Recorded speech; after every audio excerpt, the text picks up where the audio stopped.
નમસ્કાર દર્શક મિત્રો, બોટાદ દસ્તક ન્યૂઝમાં આપનું હાર્દિક સ્વાગત છે અને જોઈએ સમાચાર વિગતવાર। Breaking news. ગારિયાધારના રૂપાવટી ગામે વીજળી પડી। મુકેશભાઈ માધવજીભાઈ ગોયાણીના ઘરમાં ધાબા પર વીજળી પડી।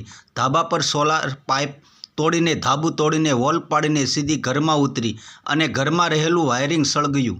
ધુમાડાના ગોટે ગોટા નીકળ્યા હતા, પણ સદનસીબે કોઈ જાનહાનિ થવા પામી નહોતી। Reporter Mukesh S Kantariya, Gariyadhar, Bhavnagar. Botad Dastak news, LD Makwana, Botad.